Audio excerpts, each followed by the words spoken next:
Train की general डिब्बे की कल्पना कीजिए। गर्मी 42-43 डिग्री से ऊपर, भीड़ इतनी कि खड़े होने की जगह नहीं। कोई फर्श पर बैठा है, कोई बैग पर सिर रखकर सोने की कोशिश कर रहा है, कोई गेट पर ही बैठकर सो रहा है। ये लोग कहीं घूमने नहीं जा रहे हैं, ये जा रहे हैं एक परीक्षा देने, एक नौकरी की उम्मीद में, एक बेहतर जिंदगी की तलाश में। इनमें से कई छात्र अपने घर से सैकड़ों किलोमीटर दूर रहते हैं, एक छोटे से कमरे में जहां न परिवार होता है न कोई अपना।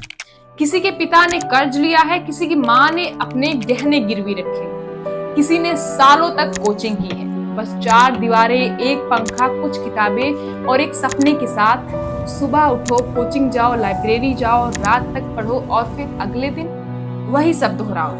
दिवाली निकल जाती है, होली निकल जाती है, शादियां निकल जाती है, दोस्त नौकरी पर चले जाते हैं, लेकिन ये छात्र वहीं रह जाते हैं, एक कमरे में, एक किताब के साथ, एक उम्मीद के साथ। घर से फोन आता है, बेटा कब तक? और जवाब आता है, पापा बस कुछ दिन और। लेकिन भारत के छात्रों की लड़ाई सिर्फ पढ़ाई से नहीं, उन्हें पूरे सिस्टम से लड़ना पड़ता है। आइए शुरू से शुरू करते हैं। स्कूल्स, जहां से बच्चा सपने देखना शुरू करता है। नीति आयोग की school education system in India report 2026 के अनुसार भारत में लगभग 14.7 लाख स्कूल्स हैं, करीब 24.6 करोड़ छात्र हैं और 1 करोड़ से ज्यादा शिक्षक हैं। सुनने में सब कुछ बहुत बड़ा लगता है, लेकिन तस्वीर उतनी आसान नहीं है। उसी रिपोर्ट के अनुसार 2005 में लगभग 71% बच्चे सरकारी स्कूलों में पढ़ते थे। आज यह संख्या घटकर लगभग 49% रह गई है। सुधार के लिए सरकार द्वारा उठाए गए कदम। सरकारी स्कूलों की हालत सरकार से देखी नहीं गई, इसलिए उसे सुधारने की बजाय बंद करवा दिया गया। द वायर की एक रिपोर्ट के अनुसार पिछले 10 सालों में 93,000 से ज्यादा स्कूल बंद किए गए। आइए विस्तार से जानते हैं।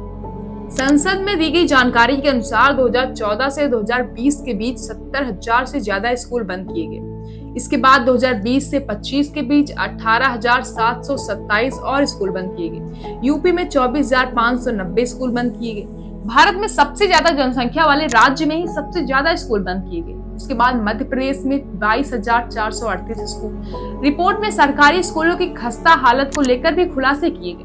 देश में हजारों स्कूल ऐसे हैं जहां शिक्षक और प्रयोगशाला तो छोड़िए, बिजली, पानी और शौचालय तक नहीं।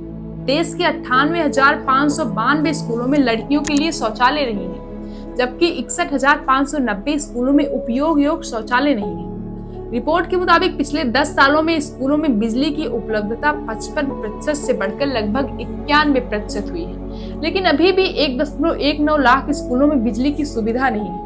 करीब 14,505 स्कूलों में पानी, 59,829 स्कूलों में हाथ धोने की सुविधा नहीं है। सरकारी आंकड़ों के मुताबिक जहां सरकारी स्कूलों की संख्या लगातार घट रही है, वहीं निजी स्कूलों की संख्या लगातार बढ़ रही है।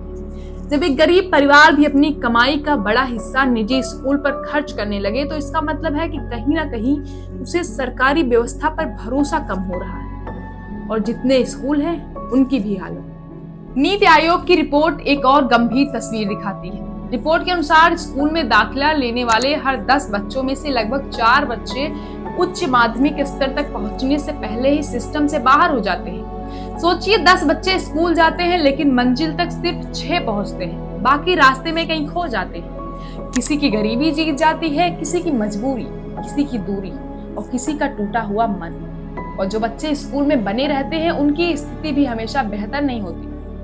रिपोर्ट के अनुसार कक्षा 8 के केवल लगभग 45.8% विद्यार्थी ही बुनियादी डिवीजन का सवाल सही कर पाते हैं, यानी आधे से ज्यादा बच्चे 8वीं तक पहुंचने के बाद भी बुनियादी गणित में संघर्ष कर रहे हैं। इसका मतलब सिर्फ इतना नहीं कि बच्चे कमजोर हैं, इसका मतलब यह भी है कि सिस्टम कहीं ना कहीं उन्हें वह नहीं दे पा रहा है जिसकी उससे उम्मीद की जाती है। और अब बात आती है टीचर्स की। शिक्षक नहीं तो शिक्षा कैसे?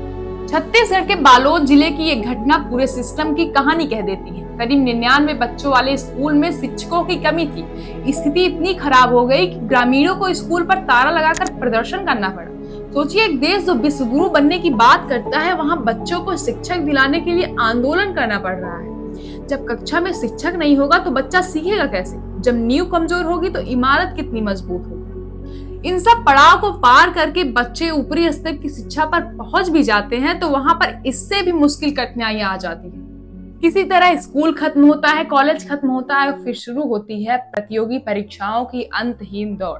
SSC, railway, bank, UPSC, NEET, CUET और न जाने कितनी परीक्षाएं, लाखों छात्र, हजारों कोचिंग संस्थान, करोड़ों रुपए का खर्च, सालों की मेहनत, लेकिन मंजिल उसकी कोई गारंटी नहीं। भारत का युवा सिर्फ परीक्षा नहीं देता, वो अपनी पूरी जवानी एक 4x4 के कमरे में घिस देता है, लेकिन फिर भी कोई गारंटी नहीं होती उसे एक अच्छी सैलरी की जॉब मिल पाएगी कि नहीं। 25 साल की उम्र निकल जाती है, 30 साल निकल जाती है, 35 साल निकल जाती है और फिर भी जिंदगी अक्सर एक ही सवाल पूछती है, अगला एग्जाम कब है। और फिर आता है सबसे बड़ा झटका। कल्पना कीजिए, आपने सालों साल तैयारी की, घर से दूर रहे, पैसे खर्च किए, त्योहार छोड़े, दोस्त छोड़े और फिर परीक्षा के बाद एक खबर आती है, पेपर लीक हो गया। बस एक खबर और सालों की मेहनत पर सवाल खड़ा हो जाता है। इंडियन एक्सप्रेस की जांच के अनुसार पिछले कुछ वर्षों में 15 राज्यों में 41 दस्तावेजीकृत पेपर लीक मामलों ने लगभग 1.4 करोड़ अभ्यर्थियों को प्रभावित किया। यह सिर्फ एक संख्या नहीं, यह करोड़ों बच्चों और माँ बाप के टूटे हुए सपनों की संख्या है। इतना सब होने के बाद भी सिस्टम और सरकार यही कहती है कि अगले साल ठीक हो जाएगा। देखते हैं कब तक ठीक होता है।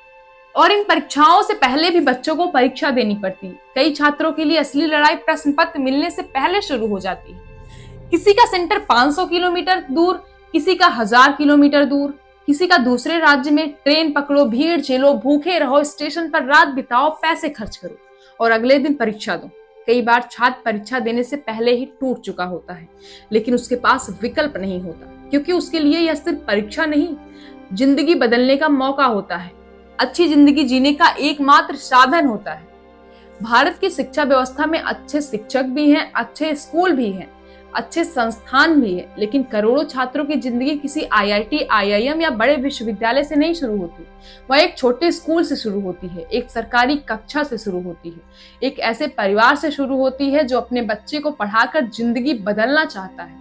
लेकिन जब देश में स्कूल बंद कर दिए जा रहे हैं, एजुकेशन सिस्टम की ये हालत है, बच्चे दिन प्रतिदिन आवाज उठाते हैं, धरना देते हैं, फिर भी उनकी आवाज नहीं सुनी जाती, तो इस डेमोक्रेसी पर हजारों सवाल खड़े होते हैं।